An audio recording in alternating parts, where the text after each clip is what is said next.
Olá, a paz do Senhor Jesus. Não, você não está no lugar errado. Você está no Podcast Toronto. Hoje eu vou estar aqui como host e nós temos um bate-papo muito legal, muito interessante e muito importante, né, para nós termos nessa oportunidade. E eu estou aqui com a nossa querida e eu vou pegar o celular porque olha que tem coisa para falar dessa mulher aí. Nós estamos aqui com a doutora Enília Sá, que é neuropsicopedagoga, psicanalista clínica e institucional, terapeuta familiar. Ela também é graduada em História, pós-graduada em Gestão e Empreendedorismo nas Organizações, mestre em Danos do Alcoolismo. Ela é mãe, é esposa, avó, ela é ministra da Confissão, ela é escritora, especialista em traumas e transtornos e analista de comportamento. E é uma pastora muito avivada aqui da Toronto. É um prazer muito grande receber você aqui. É uma alegria para nós poder falar desse assunto que sempre vai estar em voga e ultimamente ainda mais, né, que é a saúde mental.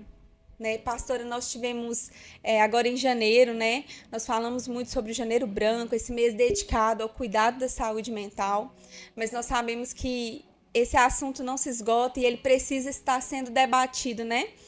Porque todos os dias nós vemos tantas situações acontecendo. Eu queria que você falasse para nós, você que tem propriedade, né, sobre a importância, né, de nós falarmos sobre isso, sobre a importância de nós discutirmos mesmo sobre saúde mental, né? Nós que estamos aqui dentro de um ambiente religioso, onde muitas vezes foi tão estigmatizado, né? Que depressão é falta de Deus, e eu queria que você falasse um pouco sobre essa importância. Boa noite, graça e paz. Então, novamente aqui no podcast da Toronto, falando sobre saúde mental. Nós sabemos que janeiro é um mês que faz alusão ao mês de janeiro branco sobre saúde mental. Mas sim, pastora, na verdade, a saúde mental nós temos que falar todos os dias, todo ano, 365 dias por ano, porque nós sabemos o quanto hoje há uma verificação, uma análise dos transtornos que cada vez mais vão sendo descobertos. Isso é maravilhoso, nós precisamos sim descobrir, a ciência precisa sim descobrir o que está acontecendo com o ser humano. E o porquê o mês de janeiro? Por que branco? Porque as pessoas às Explica vezes aí pra perguntam, gente. falam, por que janeiro branco? Sim, porque é quando nós iniciamos novamente, nós temos a oportunidade de recomeçar, de fazer tudo novo. Então, mês branco, porque nós pegamos, é como se nós pegássemos uma lista e começássemos a escrever as nossas metas, os nossos alvos. Então, recomeçar, começando tudo novamente. Né? De novo as metas, de novo os alvos, de novo emagrecer mais de 10 quilos, Sempre, né? Todo mundo quer. todas aquelas metas que às vezes não conseguimos atingi-las, mas todas as pessoas querem colocar. Então, por isso, janeiro branco. E por isso, então, a questão da saúde mental, para que começamos novamente, mas com a cabecinha mais leve, com o nosso corpo também condicionado a uma mente mais saudável. E o que é mesmo saúde mental? Saúde mental é um bem-estar. Eu já ia perguntar. E o que é, afinal de contas, saúde mental? Então, saúde mental é bem-estar. Saúde mental é o bem-estar social, emocional, psicológico, né? A gente fala assim, Bio. psicossocial e espiritual. Então, nós somos psicossocial e espiritual. Então, tudo tem que estar bem, tem que estar realmente conectados e estar bem. Eu preciso ser uma pessoa produtiva, eu tenho que conseguir me relacionar, um relacionamento intrapessoal, mas um relacionamento interpessoal também. Então, é uma pessoa que produz, é uma pessoa proativa, é uma pessoa que se relaciona bem, que se conecta bem. Isso é um bem-estar. É uma pessoa que está bem fisicamente, que pratica atividade física, que consegue dormir adequadamente, que consegue se alimentar corretamente. Tudo isso faz parte da saúde mental, do bem-estar da pessoa. Então, por que biofísico? Por que psicológico? Porque a minha mente tem que estar bem, saúde mental. Por que social? Porque eu consigo me conectar com outros. Por que espiritual? Porque eu tenho que buscar Deus. Ele é a fonte de tudo que nós Amém. precisamos. A fonte de vida, a fonte de paz, de amor. A paz que excede todo entendimento. Eu preciso dessa paz. Que excede esse entendimento raso que eu tenho. Que excede esse entendimento de ver as coisas, de não compreender a totalidade, de não ter uma visão holística das coisas. Então, e Deus, ele é onisciente, onipresente, onipotente, então ele tem a visão do todo. E eu preciso buscar em Deus vamos dizer, esse bem-estar, porque também estar nele o meu bem-estar. E é por Amém. aí. Muito importante. Pastora, doutora, eu vou chamar de pastora, eu vou chamar de doutora, porque ela é tudo isso. Glória a Deus. Fica à vontade. E aí, qual é aquele ponto em que a gente realmente precisa identificar para a gente entender que a gente precisa buscar ajuda? Porque a gente vê muitas pessoas, até a gente, né, no ambiente ali de estar com as pessoas, pastoreando, ouvindo, algumas pessoas, não, eu não preciso, eu não estou precisando de ajuda, eu vou conseguir vencer, mas como identificar quando a gente de fato precisa de uma ajuda, né, de um psicólogo, né, de um profissional da área da saúde? Nós entendemos, né, nós enquanto pastores, nós entendemos sim que o Senhor, ele é capaz de curar qualquer enfermidade, mas nós Sim. também entendemos que o Senhor, e ele é dono, né? Ele é o criador de todas as coisas, e ele, né, nos dotou de inteligência, né? Sim. Dotou de inteligência os profissionais, né, para que possam estar ali nos auxiliando, né, no momento de dificuldade. Quais são os sinais de alerta? Opa, peraí, eu não estou dando conta sozinho, eu vou precisar de ajuda. Olha só, são vários sintomas. Vamos falar sobre o sintoma de ansiedade, por exemplo. A falta de ar, tá? O medo, a insegurança, o medo do futuro. Tudo isso é ansiedade, né? Então, isso, se uma pessoa tem medo, por exemplo, ou ela tem medo do que possa acontecer amanhã com ela está prevendo algo que ela ainda não tem o controle ou que ela não sabe do que pode acontecer. Mas ela já cria na sua mente tudo o que pode acontecer, né? Por exemplo, ela vai viajar.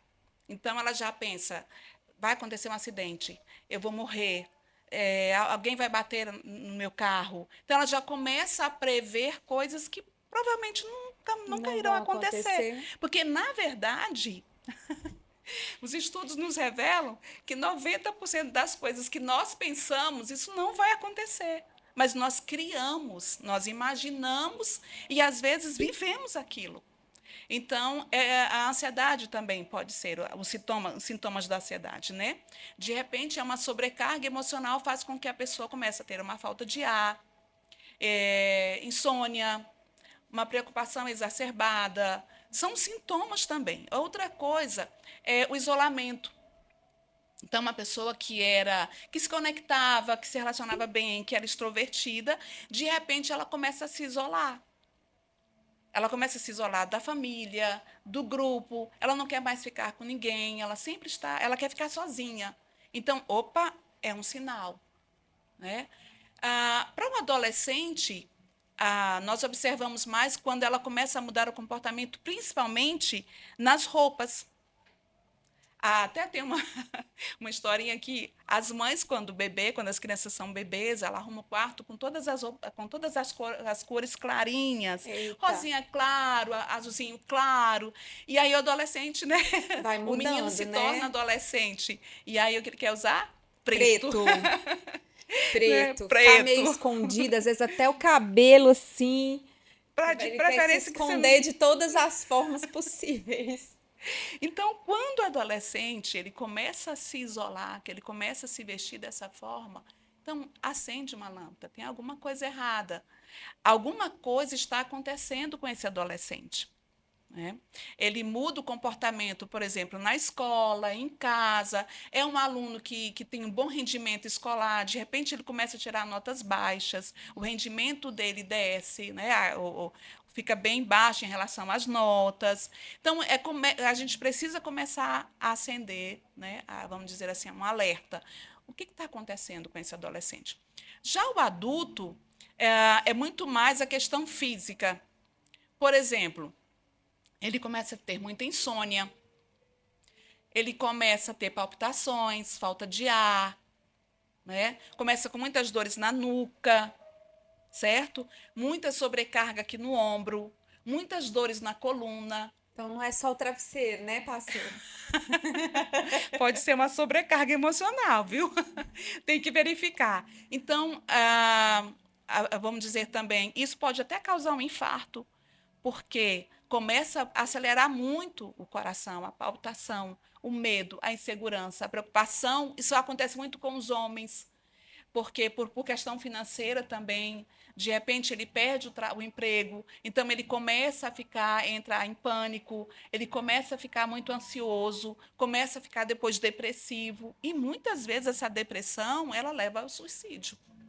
Então é preciso sim, esses são alguns sinais de que nós precisamos ficar alerta, que há alguma coisa. Né? Por exemplo, um adolescente que passou por um abuso psicológico, está passando por um abuso psicológico, um abuso físico, né? Um abuso sexual. Então, ele muda o comportamento dele. Então, a gente precisa ficar observando. Se é uma criança uma adolescente que, por exemplo, uma criança, adolescente, que ela tem um tipo de comportamento, que era alegre, por exemplo, uma criança alegre, de repente ela começa a ficar triste, muito triste, ela não gosta de se olhar, não gosta de se ver no espelho. Se a gente fala, você é muito linda. Não, eu não sou bonita. Eu não sou bonito. Eu sou feio. Então, nós precisamos verificar. Esses são sinais que a gente precisa verificar o que realmente está acontecendo com esse adolescente. Já o adulto, é como eu falei, é muito mais uma questão física. Porque, assim, o corpo fala, não é? Então, se a mente está adoecida, o corpo vai começar a falar. E ele vai falar em torno de quê? Das doenças físicas, que é o bio, né? Que é o físico. Então, é a dor na coluna, é uma dor no joelho, é enxaqueca. Tem muita gente que tem enxaquecas constantemente. Pode ser uma sobrecarga emocional, sabe? Tem muita gente que tem, é como eu falei, muitas dores no ombro. Isso aqui é como se ele estivesse carregando um peso. Sim, está carregando um peso. É uma sobrecarga também emocional. Pode ser uma preocupação com o filho, uma preocupação financeira, um divórcio, né? Um casamento mal sucedido.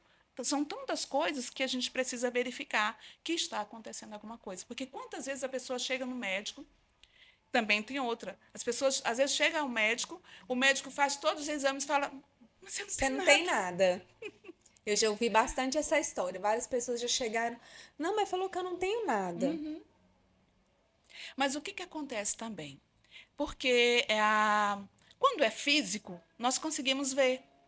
Por exemplo, cai, quebra o braço. O que eu procuro? Imediatamente, um ortopedista. Vai tirar o raio-x, vai ficar isolado o braço e vai ter aquele tempo de recuperação. Aqui não. Mente não.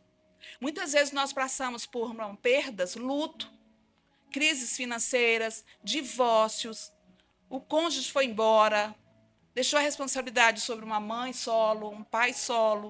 O que acontece? Isso está lá. É como se fosse uma ferida. Abriu uma ferida aqui. Não é? E aí isso não é tratado, porque eu não estou vendo. Só que isso depois vai trazer consequências.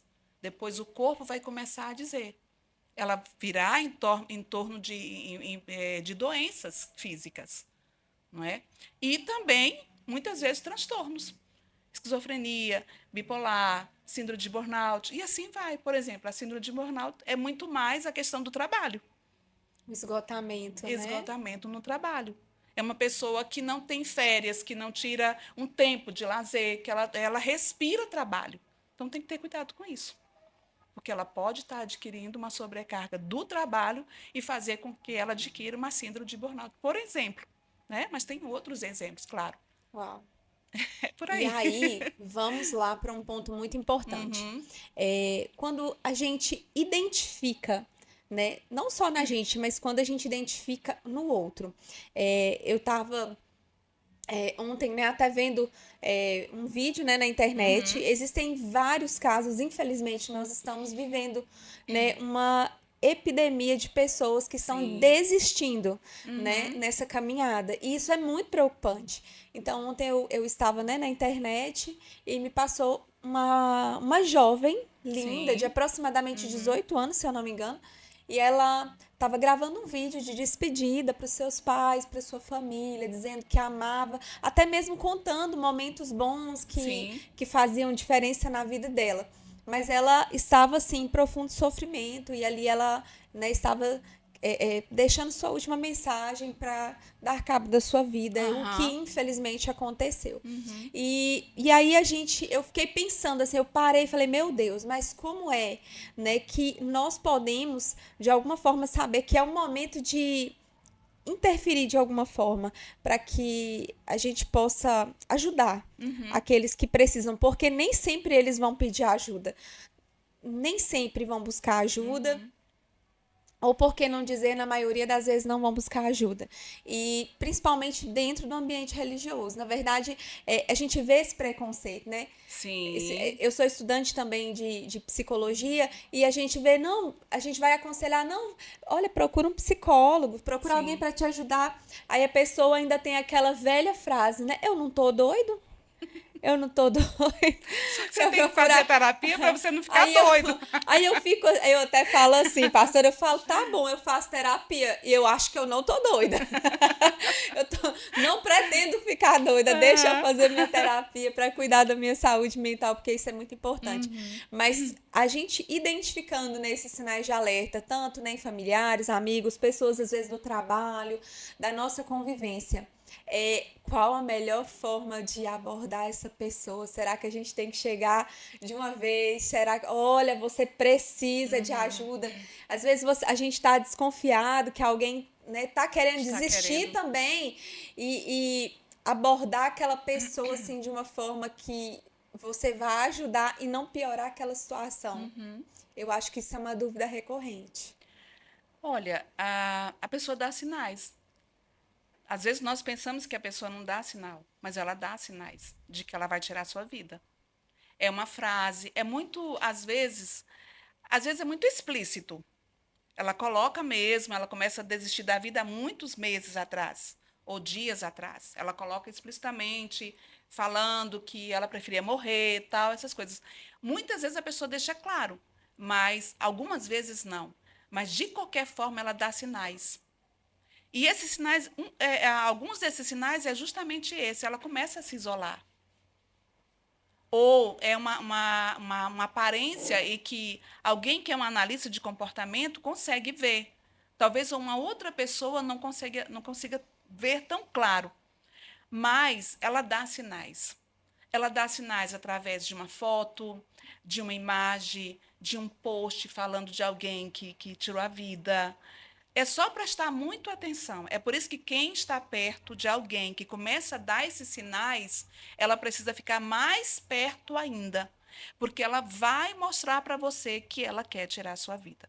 E por que que a pessoa tira a vida? Porque ela não Não soube aguento. lidar com o sofrimento. E ela talvez não procurou ajuda ou ela não conseguiu ter a ajuda que ela realmente precisava, né? Eu recentemente até ano passado, até janeiro desse ano, eu ainda atendi uma adolescente que ela queria tirar a vida. Então, quase todo o ano de 2024 eu fiquei com ela, né? E ela queria tirar a vida. E ela começou a dar sinais. Como que ela começou a dar sinais? O pai começou a se preocupar. Por quê? Porque ela começou a própria roupa dela. Ela começou a vestir, como eu falei, preto, muito preto, a se esconder muito. Às vezes muito coberta, né? Às vezes o sol tá brilhando lá fora, pessoa Uhum, toda coberta, uma roupa, né? Um moletom, alguma coisa assim que não tá exatamente. condizendo com a temperatura. E ela começou a se automutilar também. Aí as pessoas perguntam, mas então todas as pessoas que se automutilam, ela pode cometer suicídio? Não. Às vezes é só para amenizar o sofrimento. Vamos dizer que a maioria das pessoas que auto se mutila, ela não comete suicídio. Sabia disso? ela não comete. Ainda bem, menos mal, não que seja bom, né? Mas ainda é um bem. sinal, por quê? Porque você não sabe se ela vai cometer um suicídio ou não. Então, é bom verificar. Isso é só para a ciência, para a gente debater sobre isso, que nem todas as pessoas que se automutilam, ela pode cometer suicídio. Mas quem se automutila, é bom ficar de olho, é bom acompanhar, monitorar essa pessoa e, principalmente, fazer com que essa pessoa faça o tratamento adequado, que é procurar o profissional da saúde, psicólogo, psiquiatra, talvez tomar os remédios controlados, para que ela possa amenizar esses sintomas até que ela consiga se recuperar completamente. A terapia, desculpa, junto com os remédios controlados, né? Então, essa pessoa dá sinais, sim. E é só começar a verificar. Ela dá sinais, principalmente na rede social dela. Né? Ela começa, por exemplo, ela começa a seguir pessoas que cometeram suicídio. Ela começa a seguir pessoas de como que foi que as pessoas se mataram da melhor forma que ela poderia se matar, né? Através de um remédio, de tomar um medicamento de tarja preta, um remédio controlado, ou a melhor forma dela se matar, como que ela pode se matar, para que não doa tanto e que ela consiga executar. Né? O enforcamento, pular de uma ponte, pular de um prédio. Então, na verdade, quem comete o suicídio, ele planeja o suicídio. Ele planeja. As formas como é que ele vai se matar. Ele não vai lá só e diz, hoje eu amanheci com vontade de me matar. Não é do Não, nada. não é. Então, tem toda uma história e geralmente, ela se planeja. Então, é só começar a olhar quem que ela está seguindo. São as pessoas que ela está seguindo, geralmente são pessoas que já, ou que querem cometer suicídio, ou que têm depoimentos de que gostaria, ou que alguém cometeu suicídio. Então, ela vai começar a projetar isso, a planejar como se matar. Né? E aí é só começar, então, monitorar essa pessoa, quer dizer, ajudar, auxiliar e começar a verificar. Essa pessoa está dando sinais. Por exemplo, muitas vezes a pessoa não gosta de se olhar, ela tem uma baixa estima, né? Uma baixa autoestima. Ela não, uma autoimagem que ela tem deturpada totalmente. Uma dismorfia, que a gente chama também. Né? Então, ela começa também a não gostar de nada dela. Ela está dando sinais de que está acontecendo alguma coisa, que tem um transtorno aí, tem alguma coisa que a gente precisa verificar. E a melhor coisa que nós precisamos fazer, quando nós percebemos esses sinais, é fazer com que aquela pessoa vá, procure ajuda. E a melhor ajuda que eu posso dar é simplesmente a melhor, que eu acho, que eu sempre falo, é ouvir. Sabe, às vezes a pessoa fala assim, mas como você me perguntou, como é que eu posso ajudar essa pessoa? Senta e fala assim, olha, eu quero só te ouvir. Me conta sua história. Eu estou aqui para ouvir você. Porque aí ela precisa de alguém que a ouça sem julgar, sem criticar, sem condenar. Então, ela precisa desse ouvido, sabe? Porque quando eu ouço, mas eu falo, só de falar assim, mas por que você vai cometer isso? Você vai tirar sua vida? Eu já estou acusando, eu já estou criticando, eu já estou, não é assim, já estou confrontando essa pessoa. Então, quando eu me sento ao lado dessa pessoa e eu digo, fala que eu te escuto, fala que eu te escuto, essa pessoa ela vai começar a contar para você. E só de você ouvir, você não precisa falar praticamente nada ou nada. E depois, isso é o primeiro vínculo, né? Isso é a primeira coisa que eu posso fazer. Depois, quando você cria um vínculo com ela, que ela sabe que você não vai condenar, que você não vai julgar, que você não vai acusar, que você não vai confrontar ela, que você não está ali para isso, que você somente é uma pessoa que vai ouvi-la, você pode, então, falar assim para ela, olha, mas que tal a gente procurar ajuda? Eu vou com você. Ótimo. Eu vou com você. Se você não consegue sozinho, eu vou com você. Então, é sempre aquele apoio de dizer assim, eu estou com você, eu estou ao seu lado, conte comigo, Só isso já faz com que a pessoa, são abordagens em que a pessoa confia em você e ela vai. Né? Isso são coisas que eu posso fazer, que não me custa nada, que não nos custa nada fazer isso. Muito bom. Até porque o ouvir hoje em dia, ele está se tornando cada vez mais escasso, né? Uhum. Hoje em dia a gente ouve assim, né? Ah, Aham. fala aqui, eu tô aqui. A gente tá tão perto das pessoas, mas ao mesmo tempo tão longe, né? Uhum. E a gente nota, né, o quanto as redes sociais, o quanto essa vida online muitas vezes tem nos afastado de quem tá perto, tem nos unido a quem tá longe e também tem criado expectativas, né, a nosso respeito que são Uhum. ilusórias, como se a vida na internet fosse perfeita e a nossa vida fosse um caos, ou seja, todo mundo tivesse realizando vários Sim. sonhos e a nossa vida tivesse estagnada, né? Eu creio que isso também tem uma grande influência, né, no Uhum. aumento, né, de doenças Sim. mentais, no aumento, né, da depressão, da ansiedade, né, o Uhum. consumo de conteúdo que a gente tem aqui vai só rolando feed, vai só Uhum. rolando e reels, e aí é a fulana que tá rica, é a ciclana que tá, fez uma cirurgia e tá linda, é o fulano que tá com um Uhum. carro novo e ninguém posta, na verdade, a derrota, né, gente? Será que vocês já experimentaram postar sua derrota no Instagram? Às vezes O até fundo do poço. quem posta alguma situação assim, às vezes ainda alguém muito famoso que tá ali querendo engajamento, Uhum. mas tudo tem um porquê ali. Mas todo mundo vai procurar, né, a melhor foto, com o melhor filtro. Tinha gente em desespero porque ia acabar os filtros do Instagram, porque a gente quer mostrar uma perfeição, na verdade, que não Sim. existe, né? E as Uhum. pessoas vão consumindo essa perfeição Uhum. falsa, né? Essa perfeição de plástico, né? Que não existe. Sim.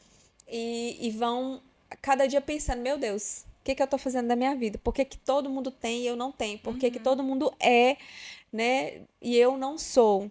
E os nossos relacionamentos também, né? Vão se tornando cada vez mais distantes, né? Principalmente por causa desse tempo que a gente passa consumindo aqui e distante. Então, hoje em dia tá cada vez mais raro, né? Um ouvido que de fato esteja ali Uhum. disposto, né, a sentar, te ouvir, sem julgar, muitas vezes até sem procurar uma resposta, porque quem é que tem Sim. resposta para tudo, né? A gente não tem resposta para Não. tudo, mas às vezes ouvir, acolher, né, se fazer presente faz toda a diferença. É o ouvir com atenção, né? Porque você ouve, mas nem sempre você está atento. E ouvir com atenção é você não julgar, é você somente ouvir. Porque nós somos assim, nós não, às vezes nós nem conseguimos ouvir. Nós já temos a Já resposta. tá aqui, ó, a pessoa tá falando, você tá maquinando aqui. Nós já temos a resposta pronta. E quem está passando por esses momentos, ele precisa que você ouça. Porque há muitas vozes aqui. Haja vozes aqui dentro. Muitas vozes. Principalmente a voz dela mesma. Às vezes não precisa nem ser outro que esteja acusando ela, não. Talvez é um sentimento de culpa tão grande que ela está levando, que é a própria voz dela. E que ela precisa se perdoar, para depois, vamos dizer assim, aprender a perdoar o outro, ou chegar a perdoar o outro. Então, há muitas vozes aqui, ela não precisa de mais a sua voz, de mais uma voz. O que ela precisa mesmo é de que você se sente e a ouça. Né? E a ouça com atenção. Olhe dentro dos olhos e a ouça com atenção. Porque nós estamos. Outro dia eu escrevi um texto. Depois que eu escrever meu livro novamente, que eu já tenho outro, Ó, mas gente. eu já estou escrevendo alguns Uau, artigos. breve virá.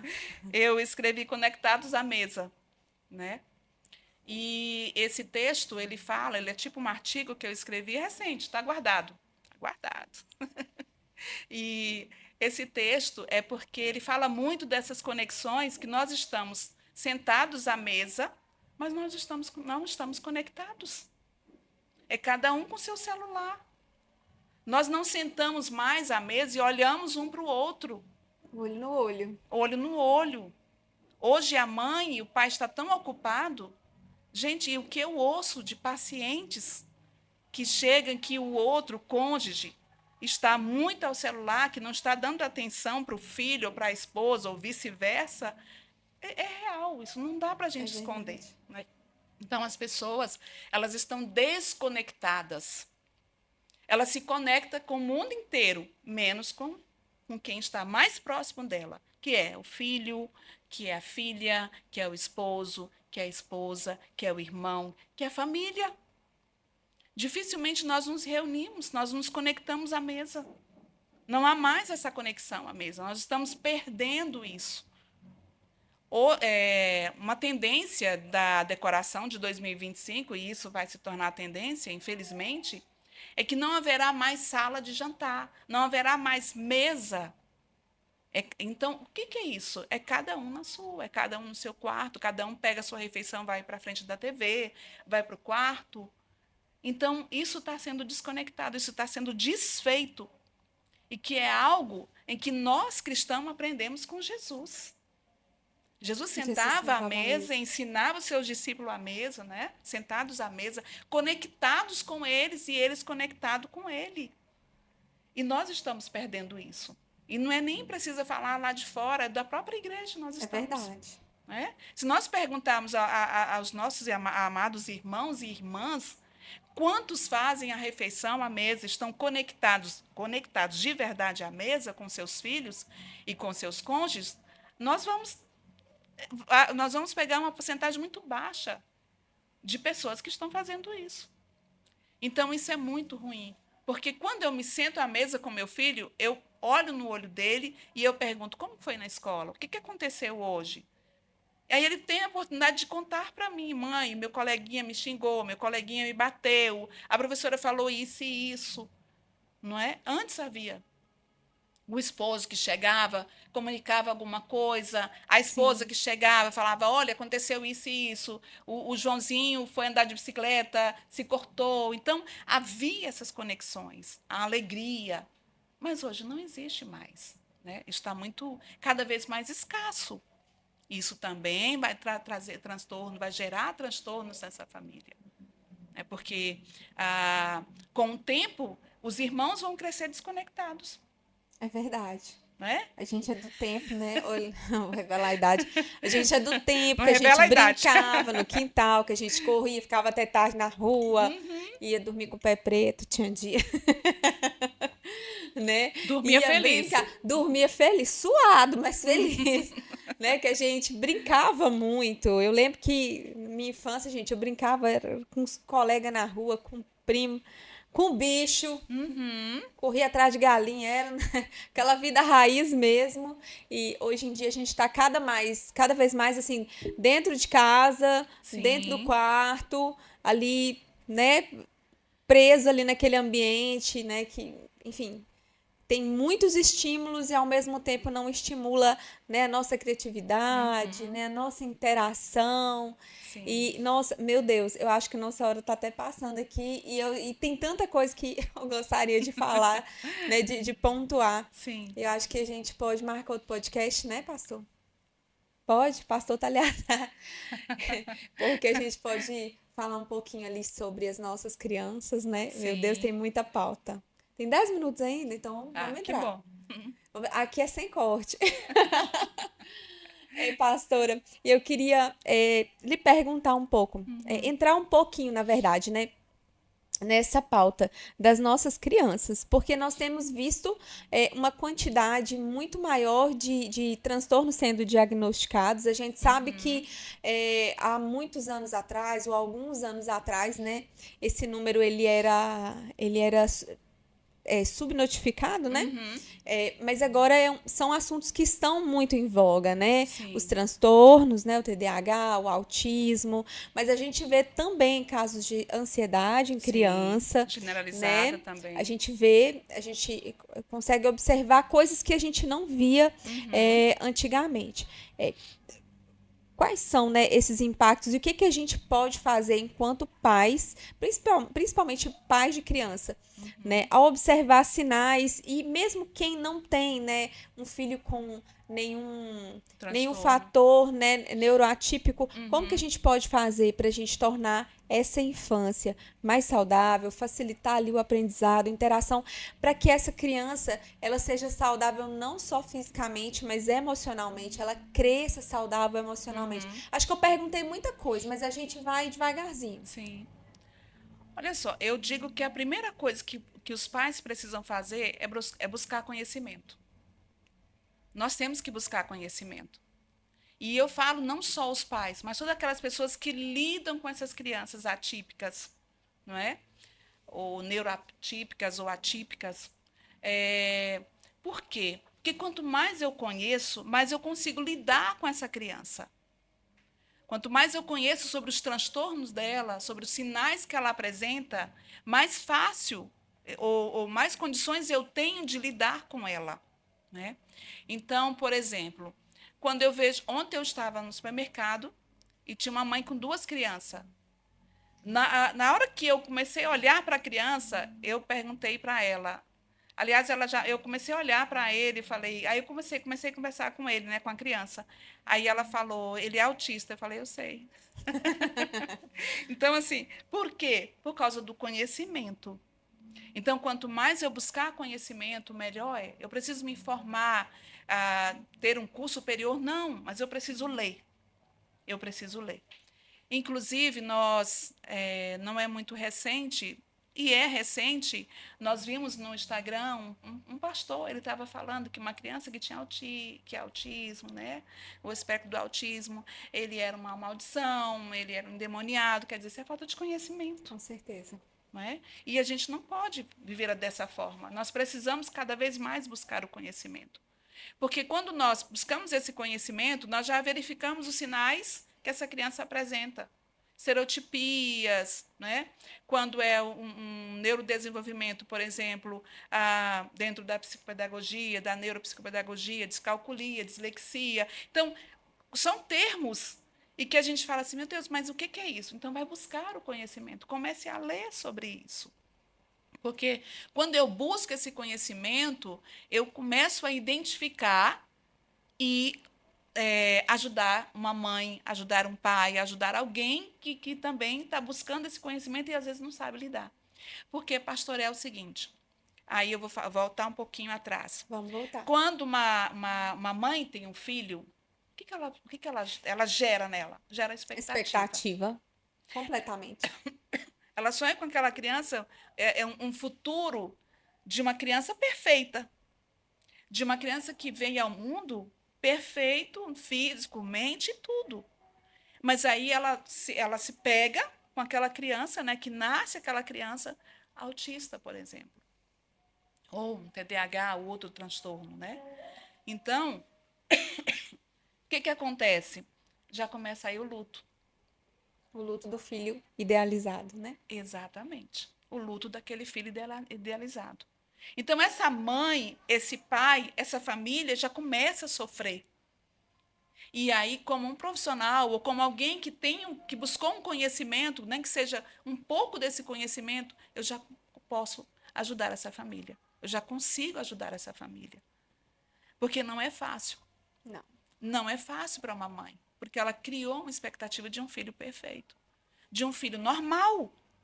Mas aquele filho veio com TDAH ou com outros transtornos, que é o déficit intelectual, né? Ou uma síndrome de Down, são tantos outros transtornos ou síndromes ou outras doenças que vêm e que você tem que lidar com essa doença, com esse transtorno, com essa síndrome. E o que fazer agora? Então, até essa mãe, ou esse pai, ou essa família se adaptar com toda aquela realidade, com o que fazer. Quantas vezes a mãe ela pega um laudo, e outra coisa que está acontecendo muito, são laudos que os médicos estão dando e que nem sempre é TEA, nem sempre é um TDAH. Às vezes é falta de limite, É verdade. sabe? Às vezes é monitorar melhor essa criança, saber o que está acontecendo com ela. Porque a criança ela é o reflexo dos pais.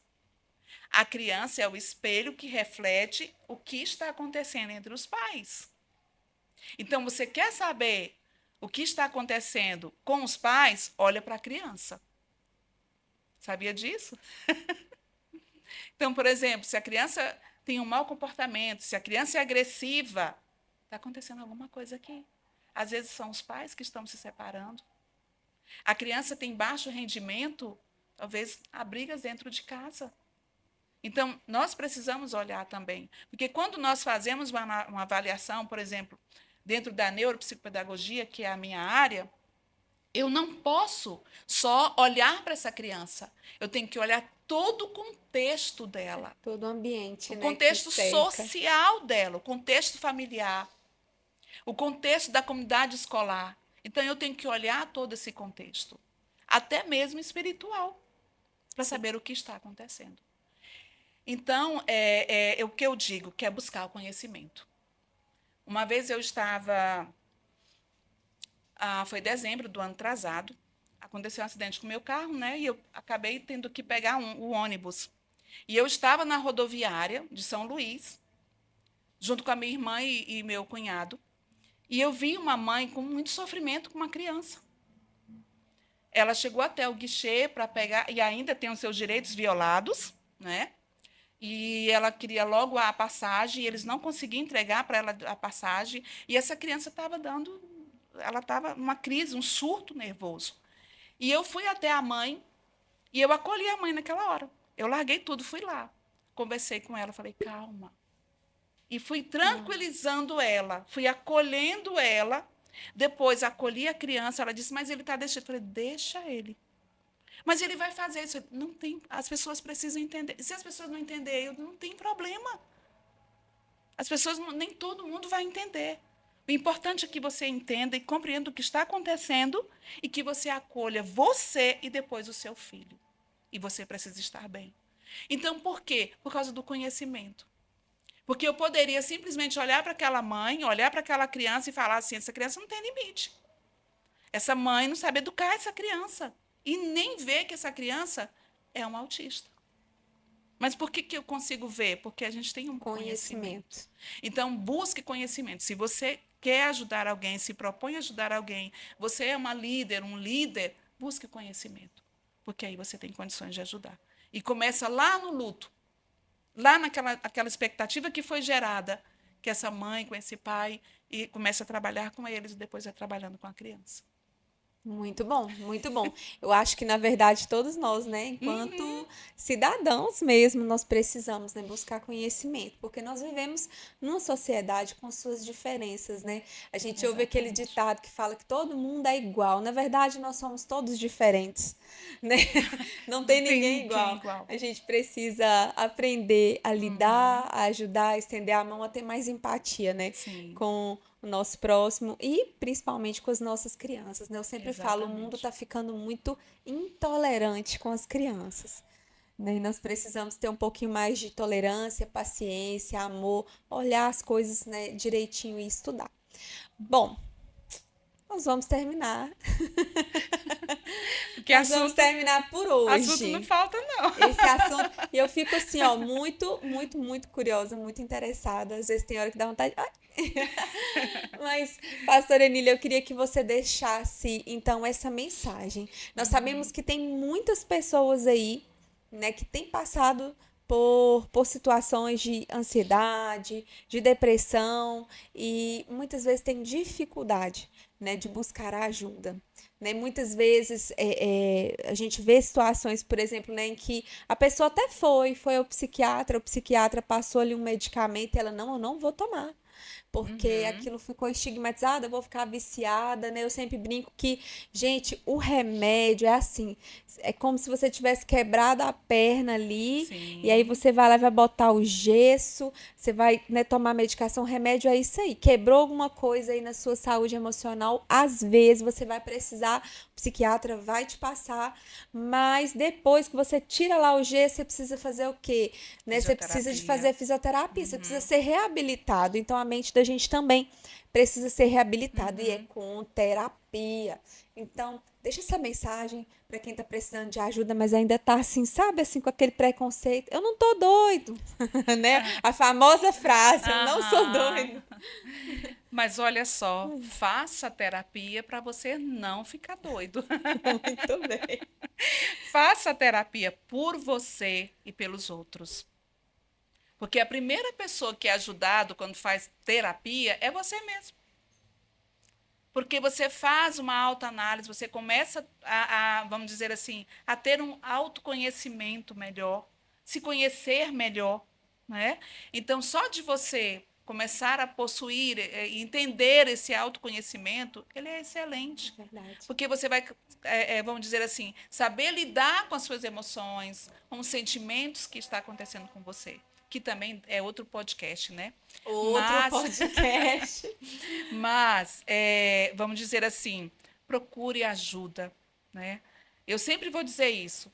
Procure ajuda. Procure ajuda. Procure um profissional.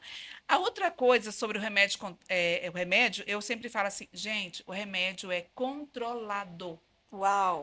não Não é? é remédio descontrolado. Não é. O remédio é controlado, é por um É tempo. verdade. Eu já atendi pastora, que ela chegou em mim, mas eu não posso tomar remédio controlado. Eu sou uma pastora, o que vão dizer? Eu falo assim, aí eu falei para ela, né? Falei assim, olha, não importa o que vão dizer, importa o que você precisa desse remédio. Vou Porque- cortar a pastora aqui rapidinho. Eu já precisei, já tomei Aham. e há muito tempo já não preciso mais. Mas se um dia precisar, vou fazer uso, né? Obviamente, né, prescrito pelo médico, mas é importante. Foi um auxílio para mim, foi uma ajuda naquele Sim. momento, até que tudo ficasse bem, né? Mas é importante. Mas é aquela estigma que nós carregamos no espiritual, né? Eu estou tão cheia de Deus, eu oro. Isso aí, gente, é outro podcast, porque se eu for falar, nós não vamos terminar. Então, procure ajuda e depois nós vamos estar falando sobre essa questão do estigma, Pronto, sobre, já é a pauta para o próximo. sobre o cristão procurar ajuda. Nós precisamos procurar ajuda. E não é porque você é cristão, sendo cristão ou não, todos precisam de ajuda e todos nós precisamos de terapia. Procure ajuda. E eu me coloco à disposição. Muito bem. Sempre vou dizer isso. A gente pode colocar o contato aí no vídeo, pode, né, pastor? Então, nós vamos nos despedir, né, desse podcast. Foi um prazer, pastor, estar aqui Obrigada. com você. Você sabe que eu sou, assim, ó, fã de carteirinha, né? Tá Foi certo. um prazer e a paz do Senhor Jesus. Deus abençoe a sua vida e como a pastora falou, não espere chegar numa situação difícil. Procure ajuda, faça terapia. Terapia é vida e busque ao Senhor Jesus em primeiro lugar. Um beijo no coração e a paz do Senhor.